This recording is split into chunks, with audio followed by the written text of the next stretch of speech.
aquí en esta tarde. Tengan ustedes muy buenas mañanas, tardes, noches, depende cuándo estén viendo este hermoso programa. Y hoy tengo una alegría inmensa en el corazón para presentar a uno de los que yo creo que es el mejor o de los mejores actores, el más versátil sin duda. Sin preámbulos, les voy a presentar con total orgullo a el señor Carlos Belloso, que está aquí en La Tuerca. Fuerte el aplauso para él, fuerte el aplauso, porque estamos más que emocionados. No, Gabo, gracias a vos, gracias por las palabras, gracias por las adjetivaciones, pero al mismo tiempo también yo me siento un laburante del teatro, de mi oficio, y yo te considero también un laburante continuo, constante de esto también. Del teatro independiente y de la cultura. De la cultura, sí. Bueno, en principio obviamente agradecerte por haber venido hasta acá, por tomarte el trabajo de venir a La Tuerca, a este espacio cultural donde has hecho una obra como director. Claro, sí, no lo obra... conocía personalmente y bueno, ahora lo estoy viendo y te felicito porque hay que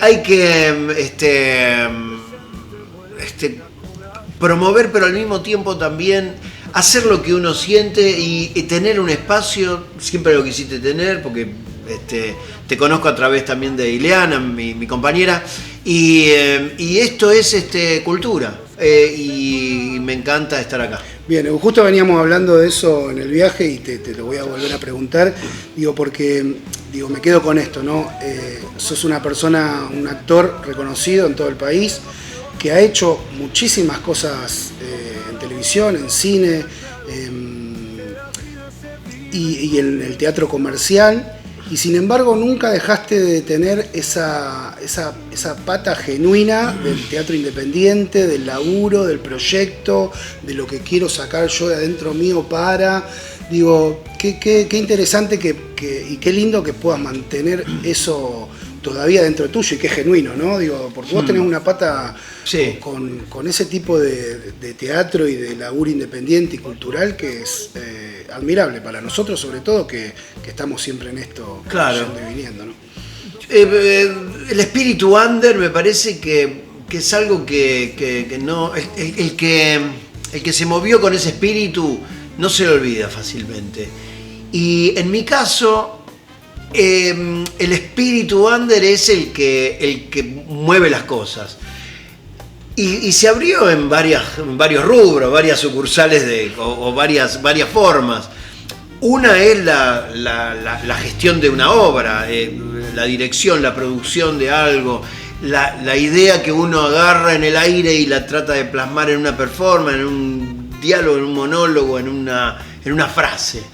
Y otra cosa es mi oficio del actor, que el oficio del actor se puede emplear, digamos, en diferentes lugares, no solamente diciendo lo que a vos se te ocurre, sino diciendo algo que se le ocurrió a otro en base a trabajos por encargo. No sé, en el teatro comercial yo lo veo así.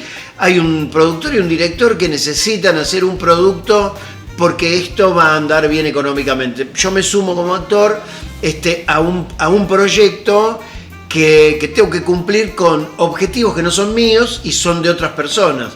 Pero eso me mueve también como espíritu under, sabiendo que mi oficio tiene que llegar a buen puerto o a un objetivo preciso. Y con mis trabajos también pasa algo parecido. Yo necesito hacer algo porque lo necesito decir, porque ese espíritu lo quiere decir, porque al mismo tiempo también con la realidad me pasa algo. Yo converso con la realidad, me converso con lo que está pasando en el momento en mi comunidad. Entonces, en ese sentido, ese diálogo se tiene que expresar y yo necesito cumplir unos objetivos, hacer una obra de teatro o hacer un personaje que diga determinada cosa. Las dos cosas para mí son lo mismo, pero viste que lo comercial o el mercado dice una cosa y el espíritu... Sí, te iba a decir justo eso, te iba a preguntar eso, porque más allá de que sea comercial, lo que vos podés llegar a encarar, se nota tu impronta en el trabajo comercial también, hay algo que yo siempre admiré, que es este tipo en cada obra, en cada película, en cada serie, es distinto. Me muestra algo distinto y fue lo que me atrapó, tanto de Peretti también, por ejemplo, pienso algo parecido, digo, pero tienen como ese color que vos decís, lo pintó al personaje. Pero antes que siga y que me hables de esto, te sirvo una cerveza, ¿querés? Dale. Vamos a hablar y si no hay que... Sí, una cervecita bien fresquita.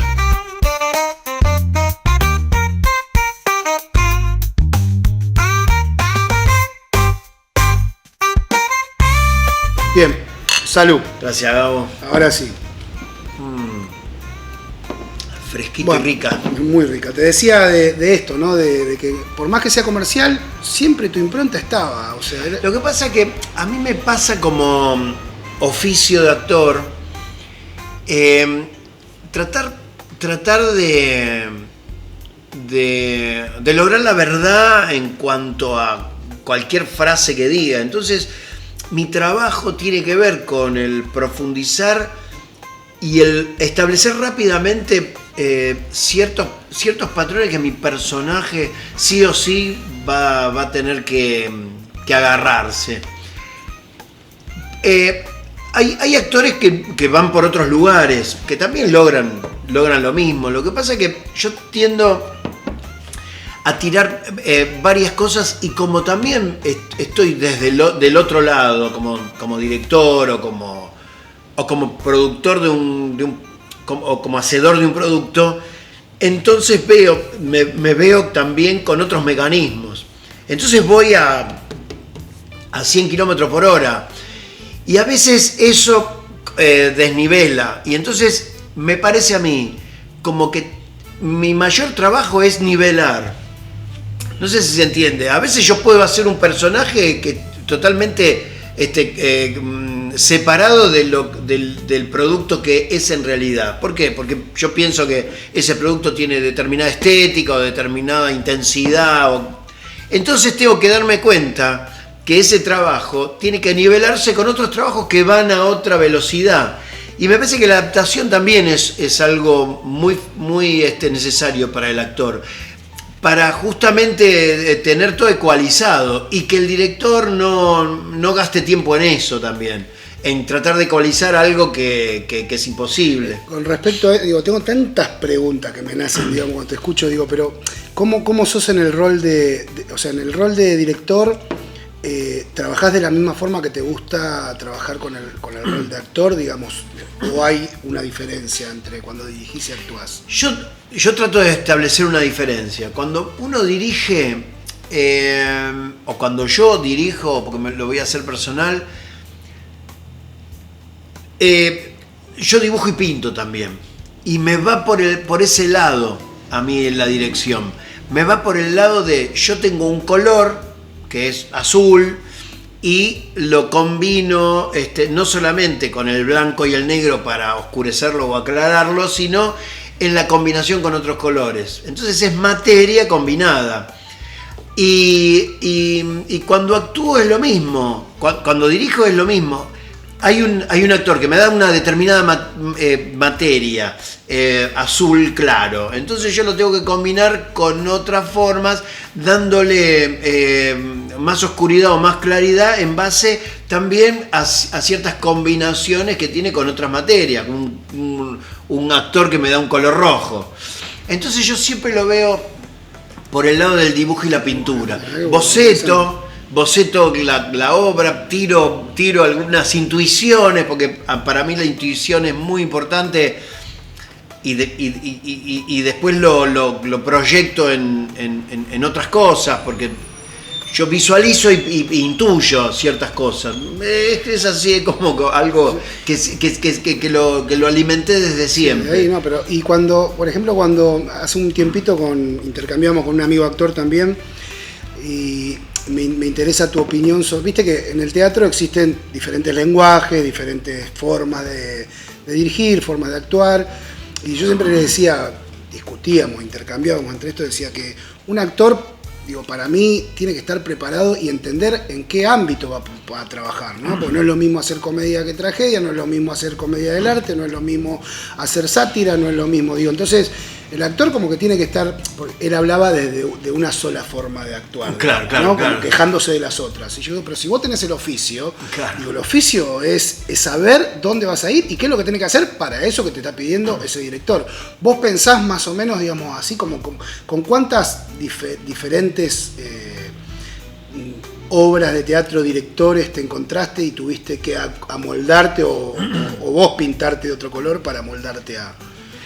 Mirá, es como vos decís, a mí me parece como un actor tiene que nutrirse de todas las herramientas posibles, todas, y ninguna es descartable. Yo siempre digo, un actor tiene que personificarse o tiene que caracterizarse y entonces no solamente tienen que ver con las escuelas, Stanislavski, Grotowski, Meyerhold o las escuelas técnicas, ¿no? de teatro, sino que también puede ir por el lado del horóscopo, de la astrología. El horóscopo lo digo porque también lo diferencio. La astrología también divide en personajes. No es lo mismo ser una persona de Leo que una persona de Acuario. Claro. Al entrar dentro de eso, decís, también tengo una herramienta que me sirve, la astrología. Y un actor me dice, no, bueno, pero hay infinitas formas de ver la cosa. Sí, como infinitos géneros, como infinitas... no es lo mismo ser hermano mayor que hermano menor. No es lo mismo... Y mirá lo que te digo, que hasta lo llegué a estudiar. No es lo mismo ser factor A positivo que RH negativo. No es lo mismo. Y eso es imperceptible. Pero en un momento a mí me sirve. Esta persona es de este factor de sangre. Y entonces me tuve que empezar a estudiar los factores de sangre. ¿Hasta dónde llega también esa investigación? Porque si no, salimos del ejercicio del animal también. Totalmente. ¿No? Pero en mi caso, quizás, es una excusa para estudiar los factores de la sangre. Y me sirve para la actuación. Es como medio estar, se llama ubicuidad, estar en varios lugares al mismo tiempo. Es como un concepto. Yo puedo saber los factores de sangre y me van a servir para la actuación, pero cuando actúo seguramente voy a tomar alguna información que tenga que ver con una cosa disparatada que yo haya leído o haya estudiado en algún momento. Y no me parece disparatado, porque la intuición me llevó ahí. La intuición para mí es alguien en el futuro que te dice algunas cosas y te sopla algunas cosas al oído.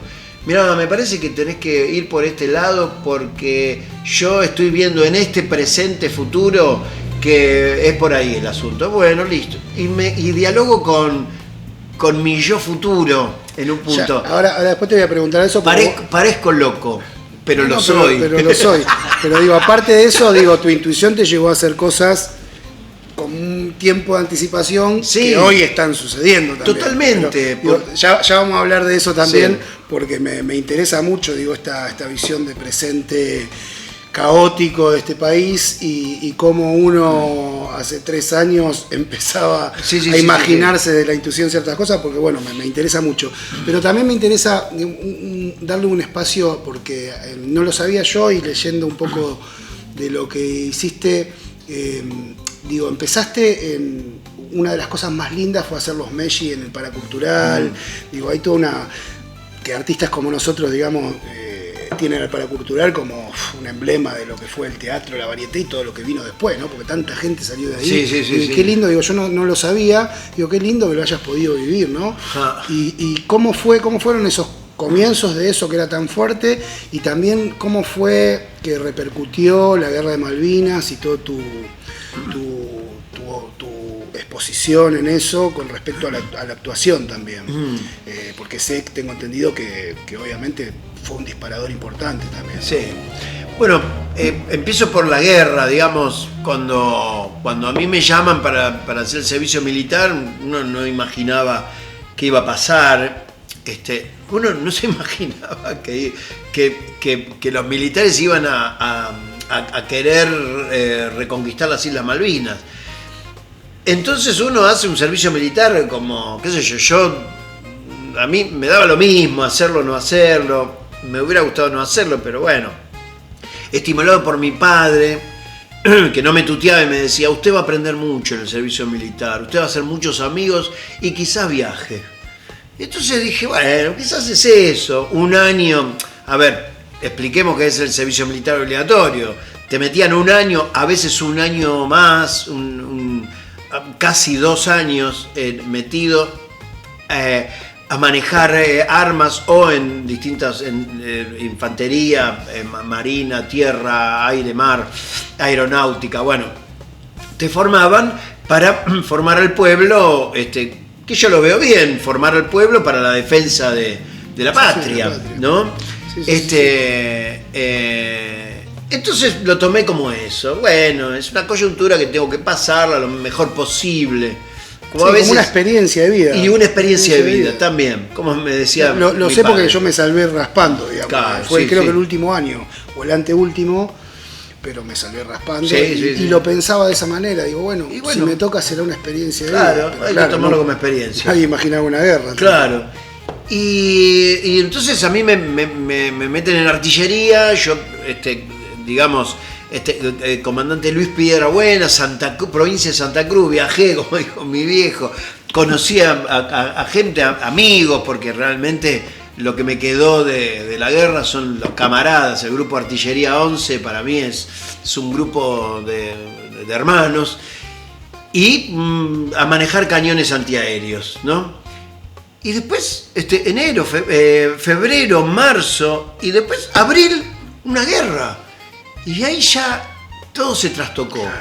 Todo se trastocó, porque no solamente que estaba viviendo una guerra en carne propia, en primera persona, sino que con mis padres la comunicación era terrible. Imaginemos que en ese momento no había WhatsApp, no había ni teléfono en línea, las cartas llegaban a un tiempo determinado. Entonces fue todo enrarecido. Y cuando vos estás en una guerra, más allá de que yo no disparé ni un solo tiro a un enemigo, ni maté a ningún enemigo, sí recibí una orden de combate que era defender el aeropuerto de Río Gallegos, porque de comandante Piedrabuena nos movilizaron al aeropuerto de Río Gallegos para darle protección antiaérea. No es lo mismo, porque más allá de disparar o no a un enemigo, tenés la cabeza orientada hacia una guerra. No dormían. Nada. Era otra cabeza. Crecí de golpe, pues yo tenía 18 años y empecé como a ver una realidad totalmente nociva para alguien sensible como era yo. Si bien era un pibe de barrio, pero era una persona sensible. Me sensibilizaba si a un compañero lo bailaban o si a mí mismo me bailaban. Sí, aparte de la presión de la alerta roja, de que, por más que no hayas tirado un tiro, estabas todo el tiempo ahí pendiente que en cualquier momento cae algo, ¿no? Alertas rojas permanentes, trabajo continuo. El trabajo en mi caso era transportar la munición, no solamente de mi pieza de artillería del cañón antiaéreo, sino municiones de los cañones de campaña de Schneider, 15 toneladas. Era un laburo atroz, nunca había trabajado en mi vida tanto, si bien yo laburaba en carpintería metálica pero nunca trabajé tanto como en el servicio militar. Y después la atención continua a una guerra, ¿no? Y después cuando terminó la guerra, fue otra batalla. ¿Habías hecho teatro antes de la guerra ya o no? Sí, había hecho teatro en la escuela municipal, en mi escuela Esteban Echevarría de Munro, porque yo también soy como de Vos naciste en Munro. ¿Sí? Yo nací en Munro, soy de conurbano, digamos, pero mi escuela de Esteban Echevarría en secundaria fomentaban el teatro y ahí yo empecé a hacer mis primeras improvisaciones y mis primeras armas en teatro. Ahora, la guerra como aceleró una una sensibilidad y una como yo digo siempre, unas ganas de sacar lo que me estaba pasando afuera, expresarme de alguna manera. Entonces empezaron a subir todo el material de expresión. Dibujé y pinté como nunca, escribí como nunca, actué como nunca, hice música como nunca, porque todo eso me explotaba porque tenía muchas cosas que expresar. Y no paro de expresar como forma de vida. Hasta ahora. Digamos, en algún punto te salvó la vida el arte también, ¿no? Porque haber salido después de una guerra. Totalmente, como fue un mecanismo que permitió no retener nada y sí expresarlo de una manera, digamos, artística y con público. Porque si bien yo no hablaba directamente, yo con 18 años estuve en una guerra, sometido, una presión, un personaje me lo permitía. No sé, un personaje de ficción, Raskolnikov de Dostoyevsky. Decir eso en una improvisación, decir el texto de Raskolnikov me servía a mí para justamente poner una expresión que en vez de decir mi vida particular, decía el contenido de la palabra de Raskolnikov o cualquier otro personaje. Y ahí vi el mecanismo de la actuación, porque el mecanismo de la actuación tiene un ida y vuelta doble, tiene un ida ficcional y una vuelta real, y lo que ve la gente es la inversa. Algo ficcional que me está mandando un mensaje real, un mensaje verdadero.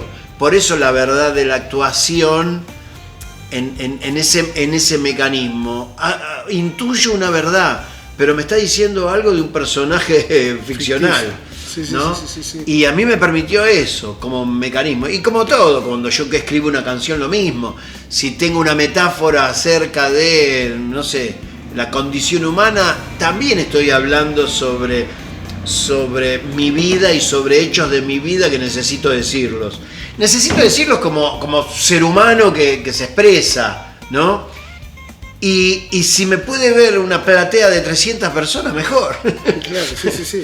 Aparte, digo, lo lindo de compartirlo y lo lindo de también hacer que los otros vibren en el mismo sentido, ¿no? Totalmente. Y también identificar a los que no pueden decirlo. Porque también yo, viendo una obra de teatro, ahí también pude ver mi texto de vida puesto en un texto de ficción. Entonces el teatro, yo no te lo voy a decir a vos, pero el teatro es comunitario, es identificarse y al mismo tiempo el mensaje hecho en una dinámica con el otro, ¿no? Sí. Y hablando de comunidad, ¿cómo eran esos tiempos en el Paracultural? Tenés una anécdota también con Luca Prodan. Había pasado muchas cosas ahí, me imagino que era... Sí, era genial. Yo lo conozco al Paracultural porque yo estudiaba en la Escuela Municipal de Arte Dramático, Perú y Belgrano. Sí. Y el Paracultural quedaba a 3 cuadras, en la cortada 18 de julio, Venezuela. Década del 80. Sí, en mediados del 80, pero yo en la Escuela Municipal la hago en el 84, no, 85, 86, 87, perdón, 86, 87, 88.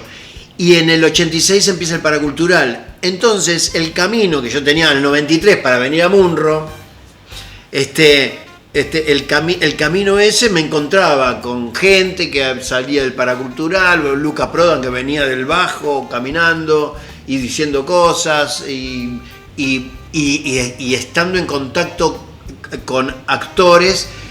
En un momento me mostraron el Paracultural y en otro momento fui a trabajar con Viviana Tellas.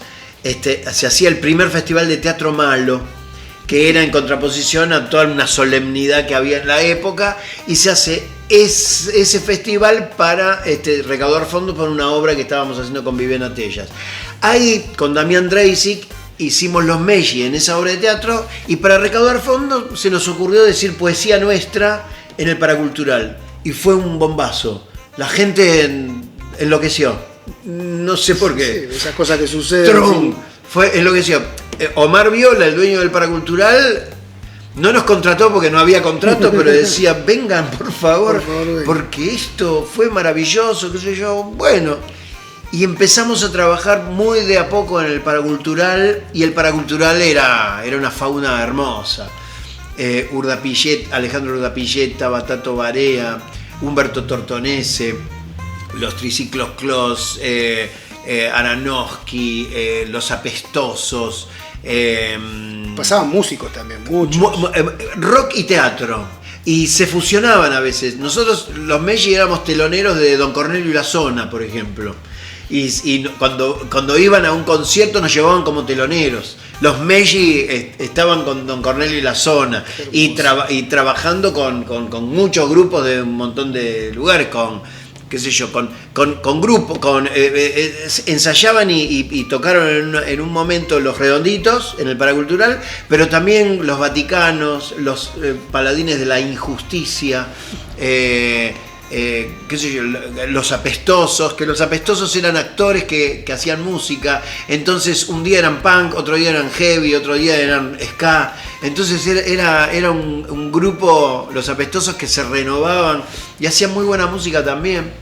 Fue una licuadora, yo lo llamo más foco infeccioso, porque como vos decías, dejó perdigones por todos lados. Por todos lados, ¿no? Las Gambas al Ajillo, Verónica Ginás, María José Gabén, Laura Márquez, Alejandra Flechner.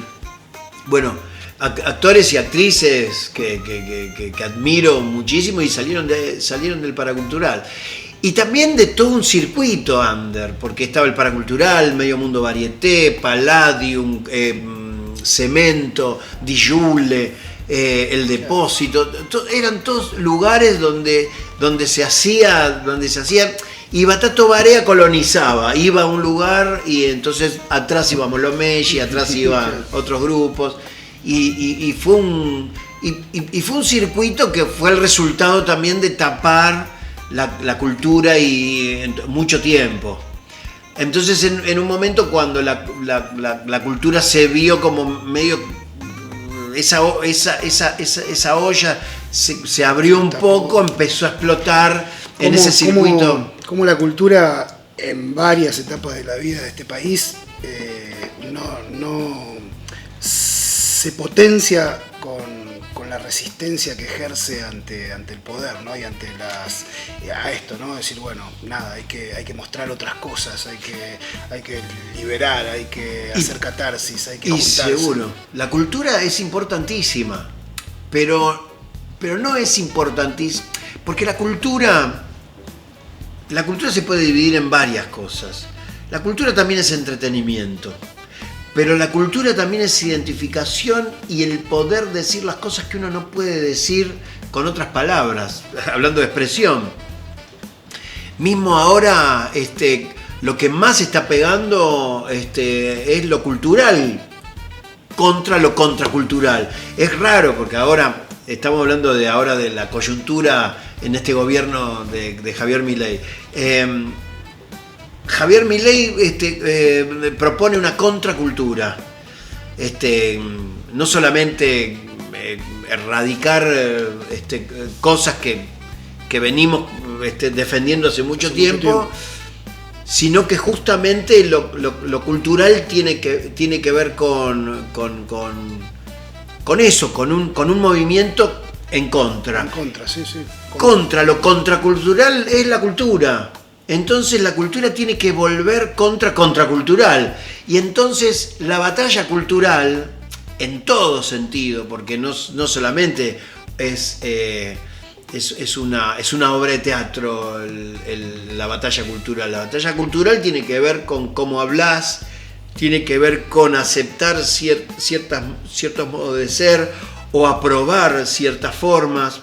Y entonces La cultura tiene que ver con eso, porque derrama en formas de hablar, porque derrama identificar. Y aparte es construcción de sentido también. Porque construcción de sentido. Hoy hay como mucho individual, digamos, como llevarnos al individualismo constantemente, ¿no? Bueno, y ante eso nosotros nos agrupamos. Digamos. Claro, en ese sentido la batalla cultural es muy clara. Hay individualismos que se defienden corporativamente, porque no dejamos de ser gregarios, y también defender en la batalla cultural lo comunitario, porque sí o sí nos damos cuenta que sin el otro no pasa nada, y juntos podemos sobrevivir a cualquier cosa, y individualmente, bueno, vas quedando por el camino. Y así está quedando mucha gente en el camino, ¿no? Totalmente excluida y fuera de un sistema que es muy carnívoro, ¿no? Sí. Pero la batalla cultural, la cultura es más importante de lo que uno cree, porque no es entretenimiento la cultura. La cultura es cómo comes en una mesa. También. Sí, qué haces, qué pensás, ¿no? Todo. Con quién te juntás, con quién no, qué intercambiás, qué aceptás del otro. Claro. Digo, ¿no? Porque hay hoy por hoy hay tanta violencia explícita que está empezando a ser como un denominador común que es peligroso, ¿no? Claro.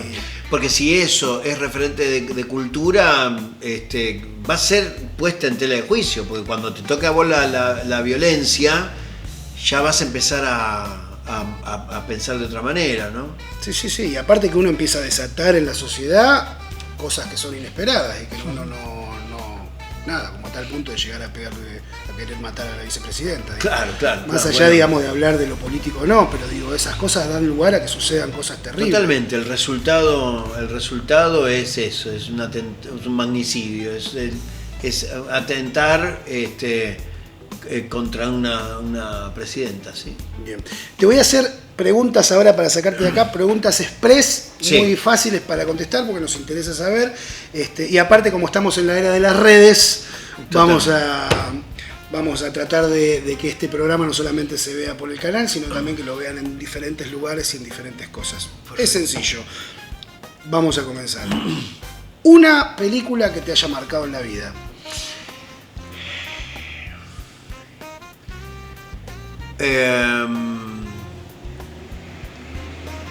Dios los cría y Ringo los mata. Juliano Jägman. La voy a tener que ver. No sé si está, porque yo la busco ahora para volver a verla. Pero a mí los espagueti italianos, el western espagueti italiano me marcó muchísimo. Un dólar marcado también me marcó. En realidad, te voy a ser sincero, me marcó el cine, ¿no? Pero el cine mismo me marcó, todas las películas que vi me marcaron, para bien o para mal. Sí, pero un libro que recomendarías, vos leíste, creo que toda la Biblioteca Nacional Argentina. Sí, no tanto, pero igual, sí, me gusta leer. A mí me gusta más leer ensayos que novelas. Y los ensayos últimamente, te digo los últimos porque quizás, o no tan últimos, 1984 de Orwell, ese libro es maravilloso. Y uno reciente, Realismo Capitalista de Mark Fisher, que es interesante lo que describe como síntoma de una sociedad, de un capitalismo tardío que baja línea continuamente, ¿no? Una crítica al capitalismo bastante inteligente. Bien.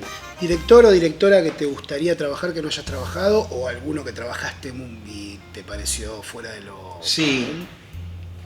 Ya sea teatro, televisión, cine, lo que sea, ¿no? Es que trabajé con todos. En cine se me hace más difícil porque hay muchos directores también. Con Luis Ortega no trabajé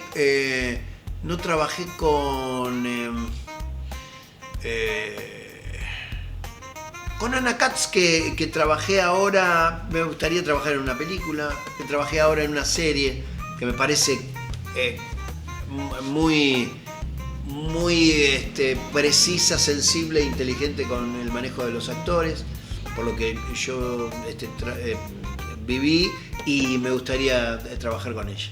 Bien. Habías contado una vez, vi una anécdota tuya, no tiene que ver, pero se me vino ahora, una directora creo que te decía hacer mucho menos. Lucrecia Martel. Lucrecia Martel. Sí, fue genial eso, porque Lucrecia Martel, hice La Niña Santa con ella. Y entonces yo leí el guión, y entonces mi personaje tenía velocidad crucero, pero yo sentía que en un momento tenía que explotar. Entonces le decía, acá tengo que explotar, ¿no? No hagas nada. Bueno, seguían las grabaciones, en el guión seguía lo mismo, y yo digo, acá tengo que explotar, ¿no es cierto? No hagas nada. Ese era el juego nuestro. Acá tengo que explotar, no hagas nada. Y en un momento, ya no cansado, pero sí tratando de entenderla, le digo, mirá, escúchame, acá sí creo que tengo que explotar, pues. ¿Vos te acordás que yo te decía que no hagas nada? Bueno, acá hace menos. Y eso me pareció como un concepto de cine increíble, porque yo creo que en esa escena actué la palidez. Sentía que el no hacer nada era algo, y al hacer menos era volverme pálido. Y le fue muy bien a esa escena ese consejo, o esa indicación. Y bueno, y la tengo ahí arriba, ¿no? Y aparte como persona es muy buena persona. ¿Un personaje histórico que te inspire? Qué sé yo, todos son. A mí me gusta mucho la biografía, pude hacer personajes históricos para mí que son increíbles, que son la vida de Marrone, pude hacer de Marrone, pude hacer de Lon Chaney, en Mundo Mudo, que son actores que yo los considero personajes históricos.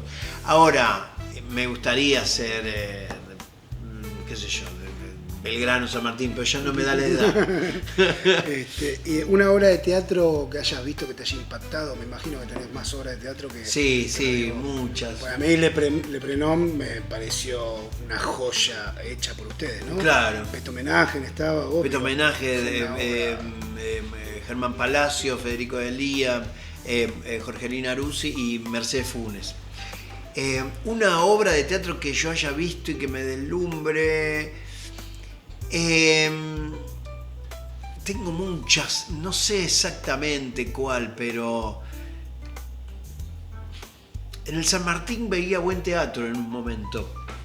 Bueno, yo vi Los Caminos de Federico, que me impactó de una manera, porque en ese momento Federico Lorca era como difícil cuando estudiaba. Sí. Y verlo al Halcón hacer Los Caminos de Federico era ver las imágenes que decía. Nunca personal me llenó tanto. Sí, bueno, hay obras que sí, que son muy contundentes. Pero ahora no sé, se me ocurre ninguna. A ver, si pienso bien, una obra de Ben Johnson, que no me acuerdo cómo se llamaba, en el San Martín, con Roberto Mosca ahí de actor. No sé, a mí me gusta tanto el teatro, bueno y malo, porque yo de obras de teatro malas aprendo cosas. Aprendo a que hay algo que está en un lugar que no va, pero eso lo veo. Pero no deja de ser valioso el hecho. Y no deja de ser valioso, y no deja de ser gente que se expresa. Y siempre el teatro es lo más verdadero que hay, porque la gente se va a seguir expresando haciendo una obra mala. ¿Y no te pasa que por ahí vas a ver algo y te aburre? Y bueno, al margen de no decir o decir, hay gente que se levanta y se va, ¿no? Sí. Pero digo, ¿no te pasa que si la puta, me tengo que comer embole? Pero a mí me pasa eso. Hasta las obras aburridas me parecen que tienen algo para rescatar. El tiempo muerto de algunas cosas me parece algo muy teatral. Sí. Porque no me atrevería nunca a hacer eso que estoy viendo. y al mismo tiempo de eso tomo algo. A mí me pasa algo con el acontecimiento teatral. Es un acontecimiento. Es un acontecimiento único, aparte. Es único. Sucede una sola vez. Y por más que sea malo o bueno, a mí me interesa. Obviamente que hay algunas obras que se va todo y ya te abstraes y la suspensión de la credibilidad es como... es total. Pero a veces viene lo otro que es el teórico de teatro, que empieza como a ver materia. Sí, ¿no? sí, claro. Es raro, pero no... No, porque está todo por hacerse también, ¿no? Claro. O sea, digo, está todo es todo una construcción. Y a veces yo pienso... A mí me llevó tiempo pensar así también. Claro, sí. Al principio era... y ahora es como... Nada, se valora eso, ¿no? El instante, el hecho... Yo valoro a la gente que hace también. La gente que no hace me puede decir cualquier cosa, pero ¿dónde está lo que hiciste? Claro. No lo veo. Si yo veo algo que creo que es malo por una convicción y viene alguien y dice algo, yo respeto a ese alguien, porque lo hizo, porque se atrevió a hacerlo. Desde ese lugar yo siempre voy a defender, no solamente fuentes de laburo, sino que voy a defender también teorías que en esta obra quizás se equivocó y en la próxima es un campeón. Sí, son esas cosas. O al revés, Sí, una obra es un campeón y la otra es un una... Sí, pero, suele pasar, digo, claro. No podemos estar... Bueno, decían, la frase dice, el fracaso al éxito hay un solo paso. Hay un solo paso. Es más, yo recuerdo de la película Ed Wood de Tim Burton, que en un momento Ed Wood, el peor director de cine de la historia, se sienta en un restaurante y en un momento está Orson Welles, el mejor director de la historia. Y entonces Ed Wood va y se sienta con él. Le dice, yo también soy director como usted. Ah, sí. Y empiezan a hablar y tienen los mismos problemas. El mejor y el peor director tienen los mismos problemas. No tienen guita, los actores se le revelan, ¿entendés? Y entonces me pareció eso como una especie de síntesis conceptual de lo que es expresarse. Te puedes expresar mal o bien, pero el tema es expresarse, ¿viste? ¿Y un sueño pendiente por cumplir o algún sueño que digas, tengo ganas en algún momento de esto? Yo siempre digo lo mismo. Cuando me hacen estas preguntas, no te quiero decir que sea así la pregunta que me hiciera. No, igual tantas entrevistas, lo que te decía, de tantas entrevistas has tenido, que digo, te voy a preguntar de todo. Pero no está mal, ¿viste? Recurrir a eso de qué sueño. Pero siempre me gustaría hacer un teatro inglés. Un verdadero teatro inglés. Pero el teatro inglés es muy difícil de hacer. Primero para mí porque tengo que saber inglés. Pero después es de un mecanismo y de una actuación tan perfecta como maquinaria, que yo ahora digo, ¿cómo estos piratas que tienen nuestras Islas Malvinas en su poder hacen un teatro tan bueno? Esas contradicciones. O música tan buena, ¿no? Porque los Beatles también están allá arriba. Son músicos también. Sí. Música también para expresarse, ¿no? Compongo en guitarra y digamos, puedo llegar a mostrarte lo que yo pensé musicalmente en guitarra y después vienen los arreglos y todo. ¿Cómo te imaginas tu vida sin el arte? Porque digo, a vos te transpira el arte por todos lados. Claro. ¿No? Pinto, canto, estoy, digo, tu vida es eso. Lo que pasa es que yo lo veo en todos lados. Por ejemplo, si yo no hubiera estado vinculado al arte o a la cultura, hubiera sido carpintero. Pero el carpintero también es un arte y oficio. O sea que el arte está más vinculado a lo que uno está más vinculado a lo que uno piensa. Yo cuando estoy en casa, yo me relajo con unas cosas muy puntuales y muy simples. Lavo ropa a mano y cocino. Y cocinar realmente es un arte. La combinación de los sabores, y ir probando la comida y ofrecerle, en este caso a Ile, a mi compañera Ileana, un plato y decir, ¿le estás pasando bien con la comida que te hice? Y la mirada de decir, estoy disfrutando. Eso para mí es como hacer una obra de teatro.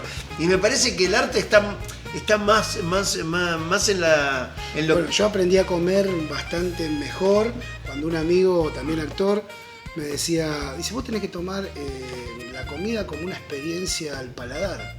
Y yo no lo había visto nunca así, para mí la comida. Y de repente empecé a decir, uy, no me gusta, pero tiene algo acá que está bueno. Que se puede combinar con entonces, esto. Y entonces empezás a hacer inventos o cosas. O ahora en las redes, el Instagram, que vas y te parás en una comida, ¿cómo hacer esta comida? Y le digo, claro, qué sencillo que es hacer esto, que lo hacía tan complicado.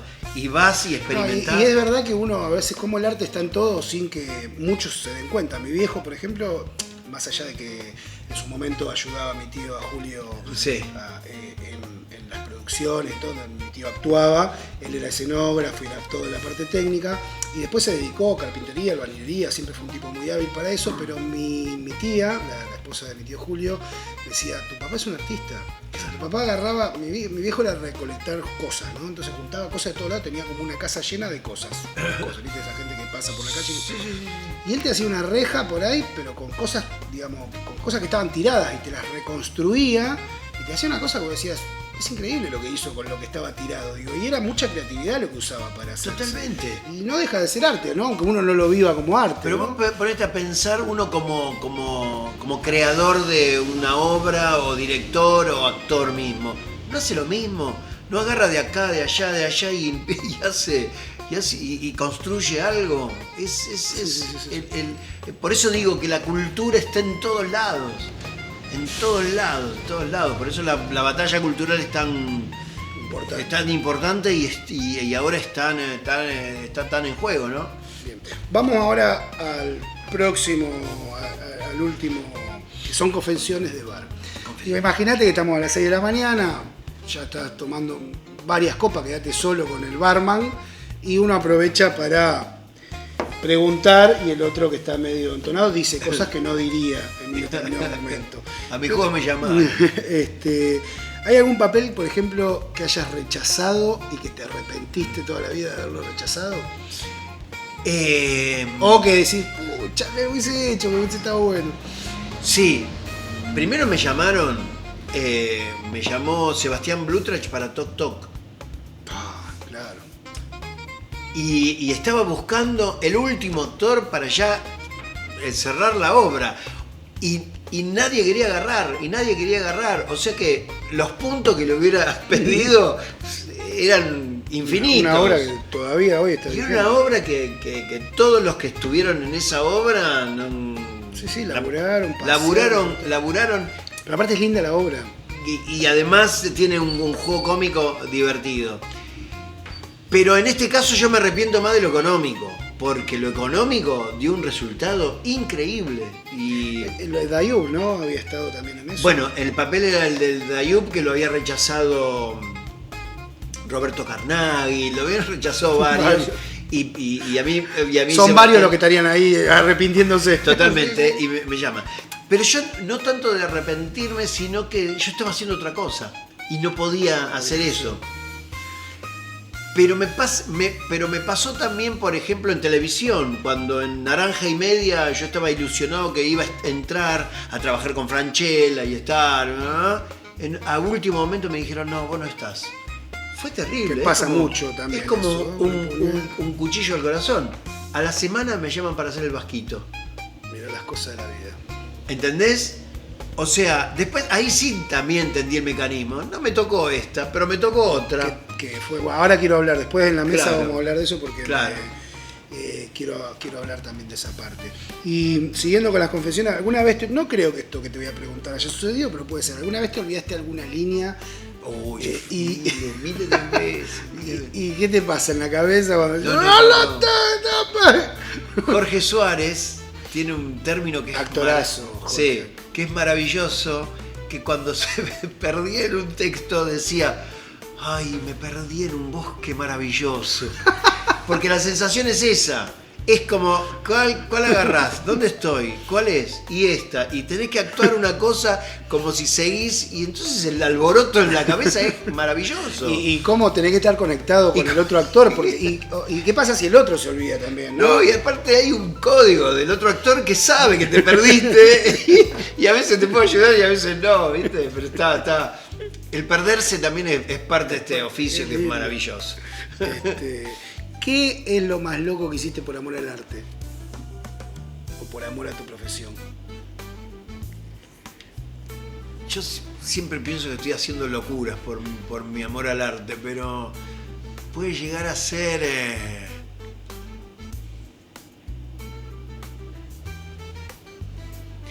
En lo físico yo me arriesgo bastante, ¿no? Pero en una obra que le estaba haciendo en Gargantúa, que se llamaba Mundo Mudo, que es la vida de Lon Chaney, yo me tiraba desde un entrepiso, cruzaba todas las mesas de Gargantúa en una tirolesa y me caía al escenario. Entonces eso es una locura. Pero después, el director que me había visto en la obra, el director del Hombre Araña, me llama para hacer El Duende Verde, que fue una producción muy grande de Aines Producciones, que se hizo primero en el Coliseo y después en el ¿cómo se llama este? En el Ópera. Y entonces en los ensayos del Coliseo prepararon una tirolesa al escenario. Entonces yo agarro y digo, bueno, y entonces, porque yo había leído el libro, le digo, bueno, ¿y cuándo me tiro con la tirolesa? El actor quiere tirarse de la tirolesa, porque siempre hay dobles en esas escenas de riesgo. Y yo le digo, sí, yo acepté esto porque me tiraba una tirolesa. Y me tiraba una tirolesa de ahí hasta el escenario. Y me dice, y el director dice, ay, menos mal que aceptaste, porque yo puse esa tirolesa al verte en Mundo Mudo en Gargantúa. Y entonces era, quizás, es la mayor locura que hice en una cosa de tirarme una tirolesa a una altura enorme, pero igual estaba protegido y no había cuidado. Estaba cuidado. Pero igual te tenés que tirar. Sí. Pero sí, es maravilloso, ¿no? El teatro tiene unos mecanismos también hermosos.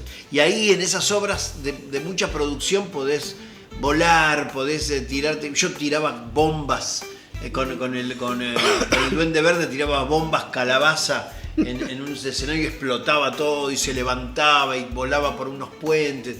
Esa obra es de técnica es la que más te disfruté. Mirá, Y era un nene, porque era el Duende Verde. Claro, no me acordaba.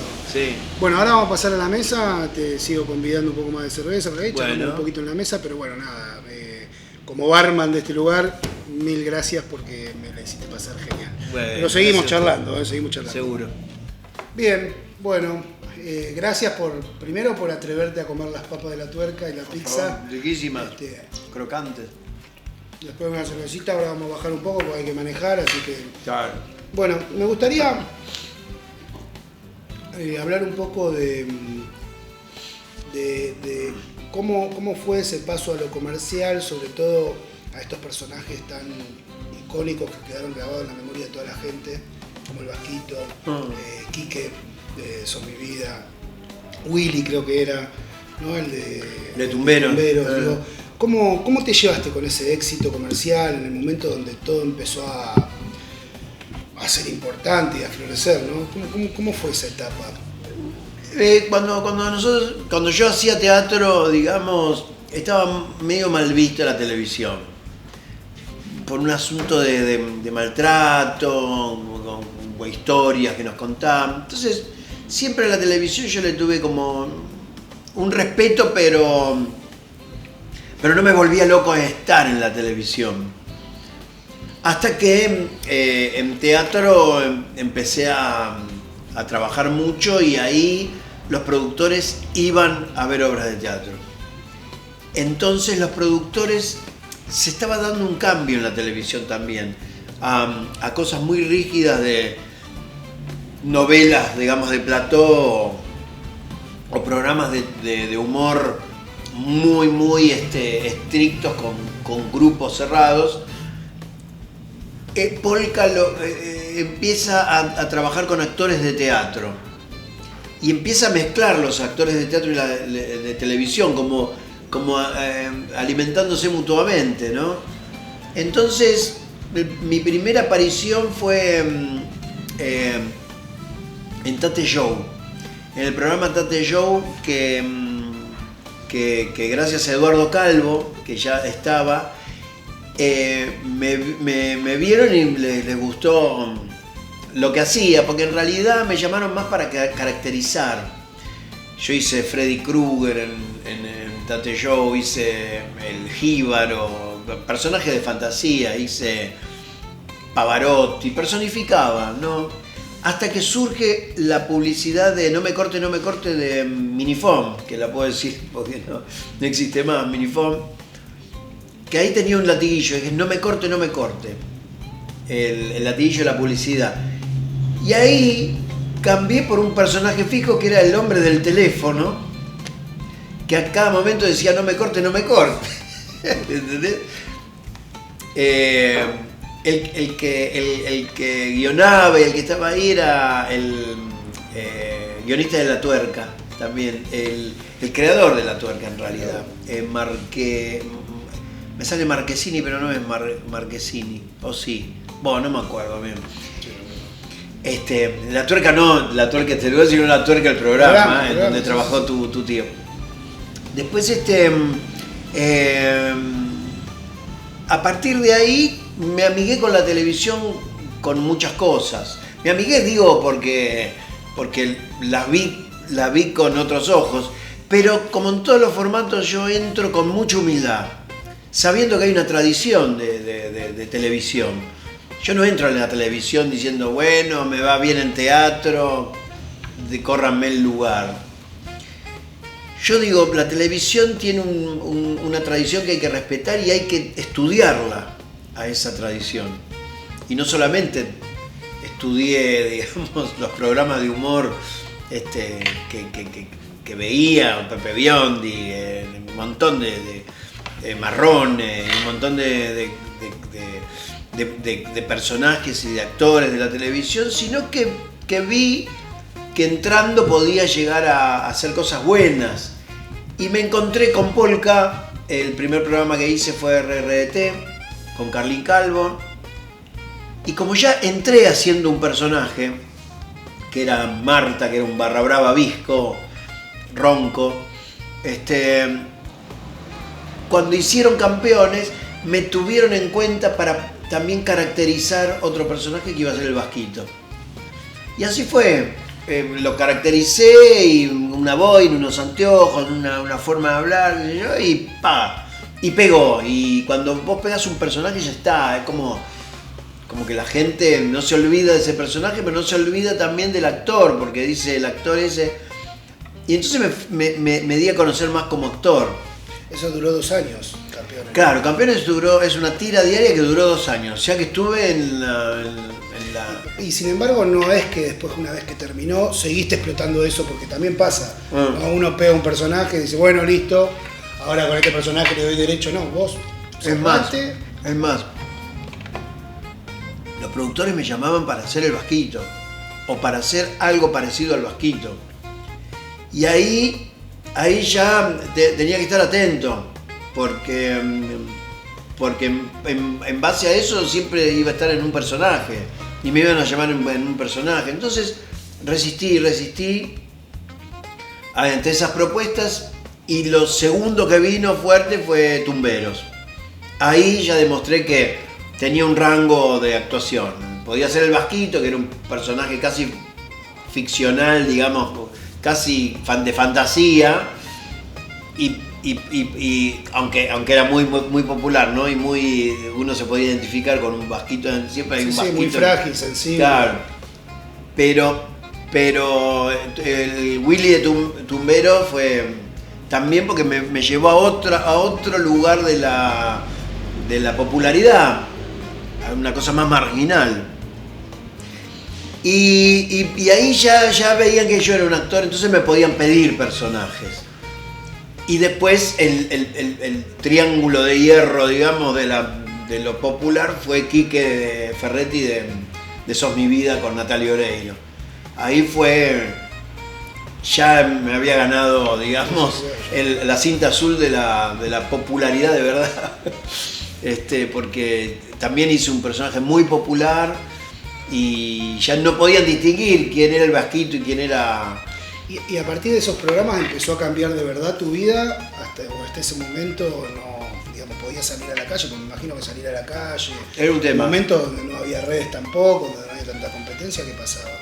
Yo creo que ahí me puse a estudiar primero el efecto popular, de la popularidad, pero también vi que, porque antes de la televisión y antes de hacer el Vasquito, yo galgueaba, digamos, la pasaba mal económicamente. Intenté dar clase de teatro, lo hice, hacía varietés, hacía cosas, no podía llegar a... Sobrevivía, obviamente, como muchos actores. Ahora, cuando se abre la televisión, se abre ya un mundo también económico, donde tenía que regular mi oficio con también lo económico, con decir, bueno, no hace falta hacer esto por lo económico. Yo puedo aguantar, como pasó. Me llamaban para el Vasquito, me ofrecían buena plata y yo le decía, no, yo soy actor, yo puedo hacer otras cosas, no me llames para lo mismo. Entonces, lo económico a mí me habilitó también a seleccionar qué es lo que hacía. Y entonces vi cómo abrir en varias posibilidades. Pero me pasaba que no era lo mismo actuar en televisión que en teatro, no era lo mismo trabajar que en teatro que en cine, ni cine era lo mismo que televisión. Entonces, con humildad también abordé el cine, sabiendo que era otro código, que había que actuar de otra manera. Y entonces ya fue, más allá de lo económico, que a veces yo acepto trabajo por lo económico, porque necesito, qué sé yo. Sí, claro, oficio. Claro, más allá de eso, ya empecé a ver y a estudiar las distintas posibilidades que yo tenía para llegar con un mensaje a cierto lugar, ¿no? Lo digo porque ahí empecé a seleccionar qué hacía o qué no hacía en cine, qué hacía o qué no hacía en televisión. Entonces, lo económico posibilitó que parara la pelota y piense más en mi oficio que en parar la olla, digamos. ¿Y nunca tuviste ese miedo de decir, bueno, y si no me llaman más, qué pasa? Sí, es eterno ese miedo.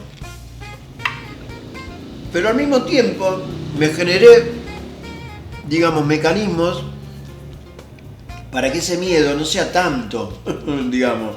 Entonces generé mis propios espectáculos, generé mi propia productora, empecé a hacer cosas que empecé a dirigir obras de teatro, que no era lo mismo que un productor venga y la ponga toda y yo solamente tengo que aprender un texto y actuar. Sino que también era riesgoso, pero en definitiva si nadie me llamaba y yo pasaba a ser la nada mismo después de haber estado en el panteón, digamos, de los personajes. Entonces yo tenía eso para sobrevivir. Es más, llegué a pensar en que si no hacía determinadas cosas, a mí no se me iba a caer ninguna piedra de la corona si yo salía a hacer teatro callejero, que de hecho yo lo hice, digamos, cuando empecé con los Meiji hacíamos, o performance en la calle se hacían en los 80. Entonces digo, ese espíritu under también me salva para no tener tanto miedo en lo económico. Yo voy a seguir haciendo lo que hago y bueno, el ingreso será menor. Pero ahora a esta altura ya volví a ser casi, como te diría, como empecé antes de tener mis hijos tan grandes, ya sobreviven solos, no tengo esa preocupación, mis hijos le falta el pañal. Sí, ya estás en otra etapa de la vida. Ya estoy en otra etapa donde realmente me divierto haciendo cosas y encima me pagan, que es algo maravilloso. Bueno, eso es una de las primeras cosas que yo siempre pensaba, cuando empecé a laburar haciendo los shows, decía, me están pagando por esto, no lo puedo creer. Es bárbaro, porque bueno, es lo que pasa cuando uno trabaja de lo que le gusta. Estoy cambiando. No, coma. Muy rica. Están buenos, ¿sí? Son aparte recién hechitas. Claro. ¿Qué le podrías transmitir o aconsejar o acompañar a todos esos artistas independientes que están hoy por hoy peleándola y con esa ilusión de que en algún momento puedan vivir de lo que aman? Porque hay muchos artistas independientes que no viven de lo que aman. Claro. No, a mí yo siempre transmito mi historia personal. Mi historia personal es un poco hacer lo que uno quiere y esperar el momento que uno le paguen por lo que uno quiere, ¿no? En la formación, digamos, yo soy una persona ávida de conocimiento y entonces en cada formato entro a estudiarlos, a los formatos y a respetar esa tradición de siempre.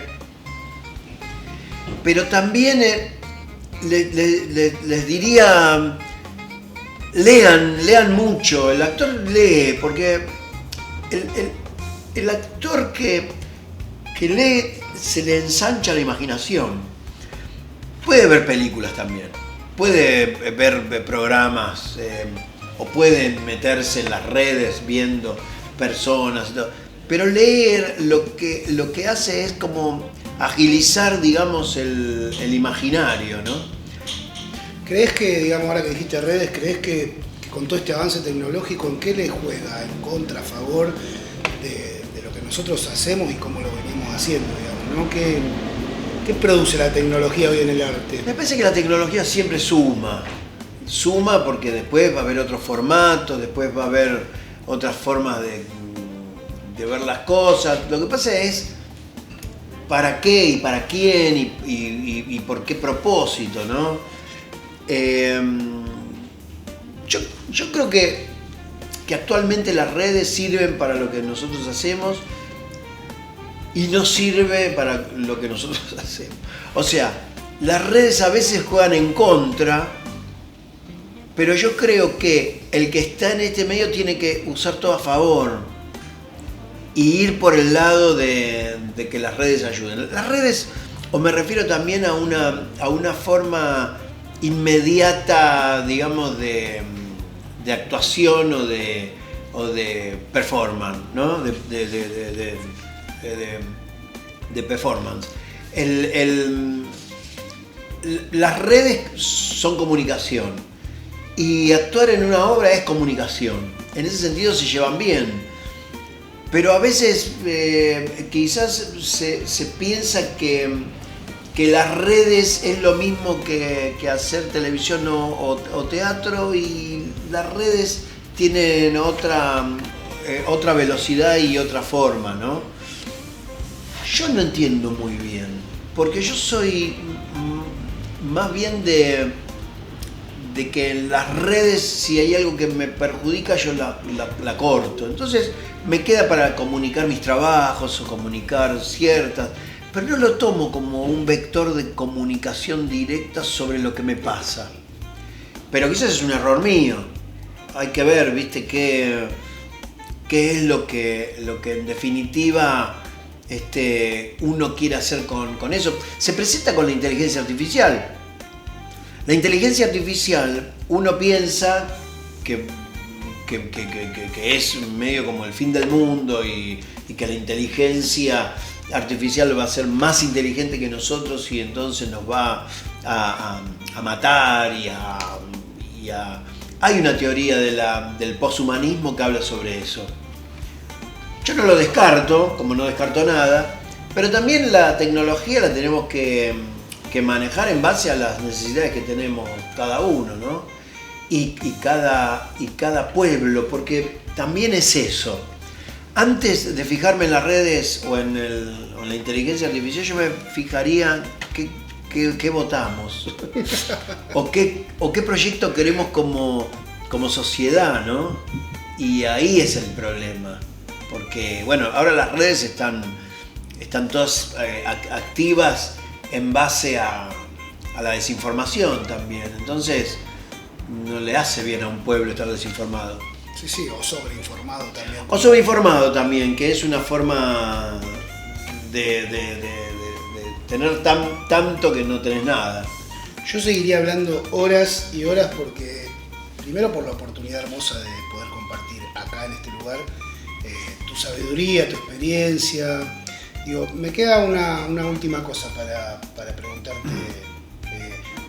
¿Cómo son tus afectos, tu vida en contraste también y acompañando a tu arte, ¿no? ¿Cómo manejas eso? ¿Cómo encontrás un equilibrio entre...? Porque digo, la gente que vive apasionada a veces se pierde, ¿no? Claro. Suele pasar, o por lo menos yo considero que hay mucha gente que a veces se pierde en su propia pasión. Inclusive, digo, me incluyo en esto. ¿Cómo logras ese equilibrio entre los afectos, el amor y la pasión por lo que haces? No, blanqueando esa pasión y con mis hijos, por ejemplo, traté de transmitirles una manera artística de vivir. Yo creo que en algunas cosas se las transmití y en otras la coyuntura o el momento actual va por otro lado, realmente. Y entonces tienen que trabajar para sobrevivir, y aunque yo les diga, mirá, tenés que hacer lo que vos tenés ganas de hacer, a veces se puede y a veces no. Y mis hijos pasa eso. Con mi compañera, con Ileana Hassiu, que es actriz también. Bueno, compartís muchas cosas. Muchas cosas con ella. No solamente que es una muy buena actriz y a veces cuando la dirijo es un placer, sino que es asistente mía de dirección cuando yo dirijo, o mismo dirige algunas cosas de que yo estoy en contacto. Me llega a dirigir en ciertas cosas puntuales, pero no tuvimos la ocasión de que ella abiertamente me dirija en un trabajo específico, pero compartimos mucho. Qué bueno tener una compañera con la cual poder también compartir eso. Y aparte Ile es súper, hiper comprometida. Sí, además sabe mucho de todo, no solamente de actuación y de dirección, sino que me es mucha ayuda también en todo lo que tiene que ver con lo digital, con los diseños, con las cosas. Es realmente nos encontramos y nos retroalimentamos al mismo tiempo, ¿no? Porque aparte hace mucho tiempo que... Hace 10 años. Sí.